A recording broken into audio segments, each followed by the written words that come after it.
If you are starting from absolutely zero and you are wanting to do something on YouTube, but you don't know where to start, you don't know what your niche is, you don't know, oh, what is my brand gonna be? Like, you don't have to worry about all that shit. Just like worry about making stuff that is actually watchable. Like, don't look at all these other YouTubers and what they're doing and try to copy them or imitate them or anything like that. Just do what comes naturally to you. And you're going to be doing this for years. If you want to actually make any kind of traction with your channel and your whole deal, uh, don't like just say, okay, 6 months, I've been putting in all this hard work and nothing happened. I quit. I give up. No, YouTube, if you want to do it right, it's gonna be years and years. Trust me, I mean, YouTube is far more beneficial when you put in hard work compared to other things that I have done personally, such as music. You spend decades almost making music and you get nothing in return. You just wind up in debt. So, I mean, be happy that YouTube is an option more than just making music. So, anyways, think of it this way. You know, there are like businesses that get loans or whatever, and they're not expected to make a profit until like 5 years after the business is established.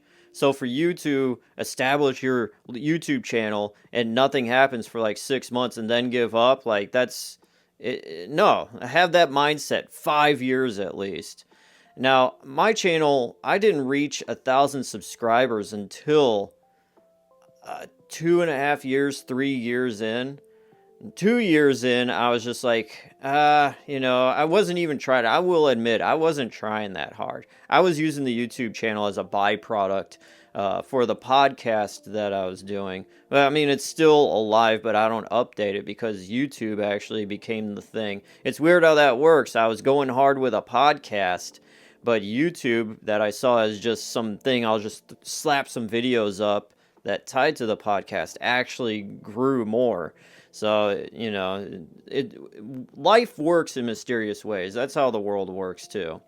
But as long as you are doing something, as long as the wheels are in motion, you are far better off than you were the day before. So that's another thing. You got to be enthusiastic, truthfully. Like, don't fake that you're like a lot of influencers. Oh my God, this is so cool. I am obsessed. Make sure to go to the shop right here and click. They're not even remotely caring about whatever they're talking about or reviewing in the video, but they're doing it because they are salespeople. You got to get into things that you really do like doing or care about. For me, I like collecting soda and collecting weird things and talking about stuff that is interesting to me, and that shines through the video. People will see your genuine passion about something. Even if it's something that they don't even care about, they love learning something new by some guy that is passionate about the thing, and they'll learn something. Yeah, learn something. Yeah, okay. What the? Now, when it comes to you first starting a YouTube channel and you expect all these things to happen, don't, because it's not. Like, you got to put in the hard work and then some. With anything in life, sometimes hard work doesn't pay off. Sometimes you need to be smart about what you're doing more than just putting your head to the grindstone. Another thing is the word expectations. Now, you should never expect your friends and family to watch all your videos and like them. That's like back in the day, telling all my friends and family to listen to my new song. And the song would be like a metal song. And you just tell your grandma, hey, grandma, listen to this metal song I just made. And your grandma obviously doesn't want to listen to metal. But, oh, yeah, I listened to it. Like, that's a view, and that is an engagement that you don't want because they're not going to care. And you will soon find out that no one is watching your videos that is your friend or family because they're not interested in the things that you are doing. So don't get mad if, yeah, I know my cousin, yeah, he said he'd watch, but he didn't, and I mentioned it, so You know, like trying to bully your friends and family to watch your videos when they obviously don't want to and don't care. Don't do that. It's a bad look. It's embarrassing. It's cringe. The only people that you should want to watch your videos are people that are actually invested and passionate and enjoy what they're watching, not because they're forced and told to when they obviously don't want to. Like, say your dad is into restoring shopping carts and it's bad production and everything else, and he texts you and tells you, hey, watch this, or he talks about it all the time when you guys go out for ice cream or whatever, and you're just like, it's annoying. Could you imagine that? And that's what you're doing if you are expecting your friends and family to watch all your videos and like and engage. So don't do that. That's a bad thing. Also, thumbnails and descriptions and all that are crucial to getting eyeballs and getting people in the door to watch your video. Because with anything, a thumbnail and your video has to catch someone's eye to stop and say, hey, I want to click on that. I want to see more about what's going on with this. Now, there are a lot of grown men. It's more like grown men that will be like, I'm not going to do that. That's what, like, chicks do and stuff. Like, why would I? Ugh. No, I'm going to be real. I'm going to be real and just pick whatever's the default that YouTube chooses in the middle of my video, and that's the image. And if they don't want to click on it, then fine. I don't care. When secretly they do care. So it's with anything else. If you are making content and you're putting it up and you want people to watch it, the thumbnail is basically a movie poster for your video. So just think of any movie. Let's just say Star Wars, the first one, A New Hope. The poster for that, has all the characters, Luke with the lightsaber and all that stuff. It's not even an image that is in the video. Like, you don't see that exact image of the poster in the movie anywhere. But it is the poster. It is the thing that people first see and drew them to the theaters to watch it. So that's how you got to imagine how your thumbnails should be.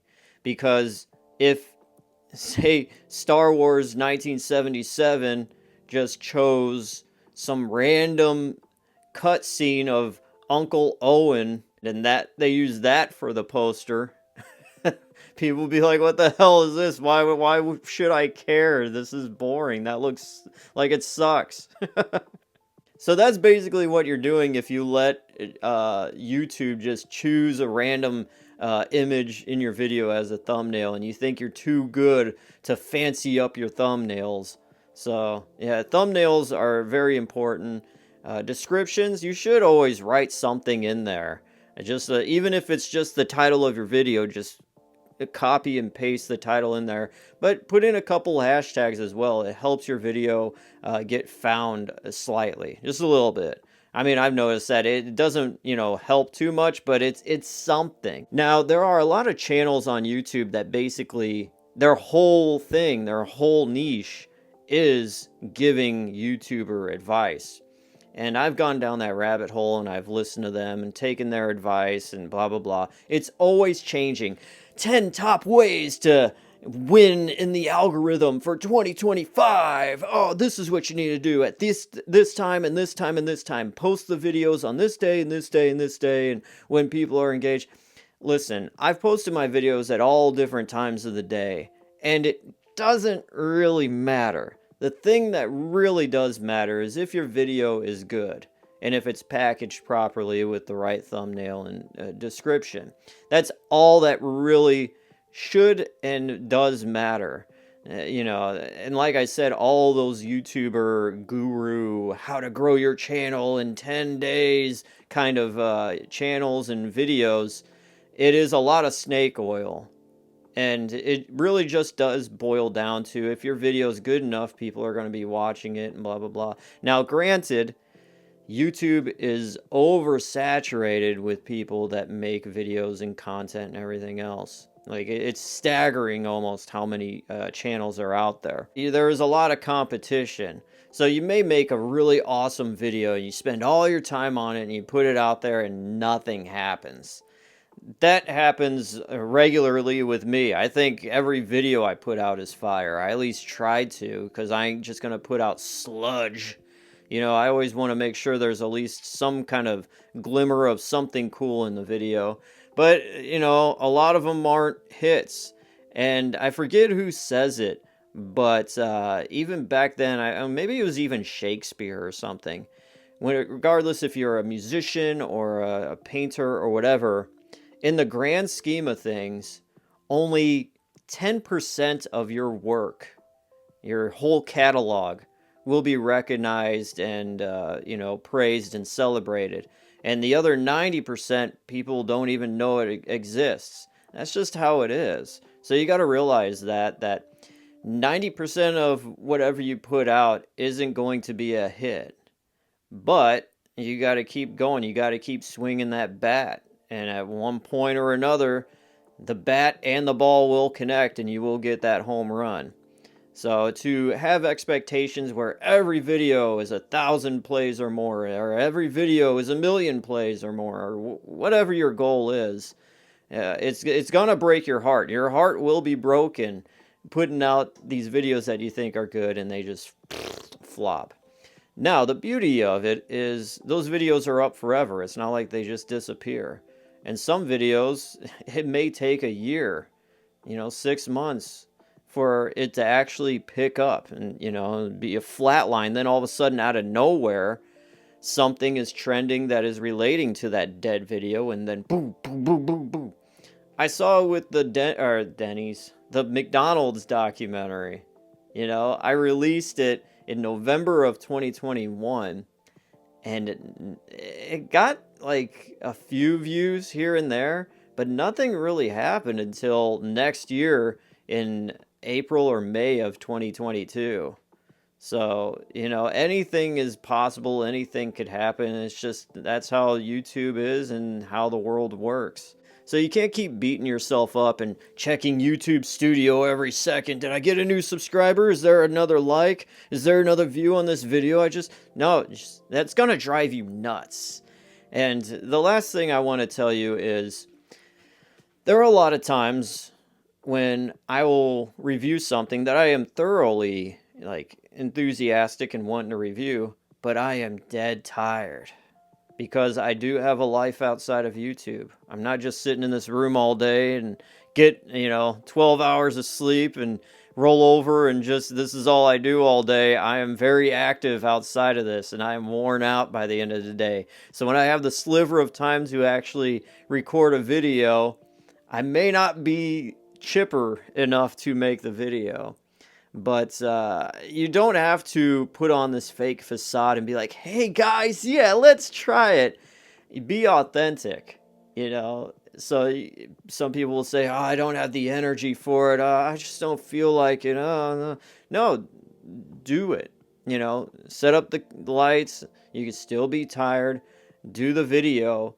And just be real with your audience. Be like, hey guys, I'm kind of tired today, but let's just try this out here. And, I would much rather see that than someone pretending to be happy and nice all the time.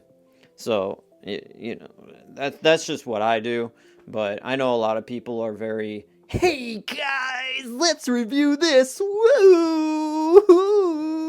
And then you meet them out in public and they're just a complete asshole. It's better to let people know right off the bat who you exactly are on camera, but I guess that goes the same way with salespeople and sociopaths.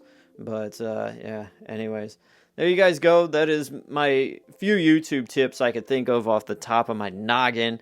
I hope they help. What can we take away from this? Just make good videos that you are actually passionate about. Thumbnails, descriptions. Don't expect your friends and family to watch them. Don't bug them about that. And a few other tips I just forgot because I'm getting old.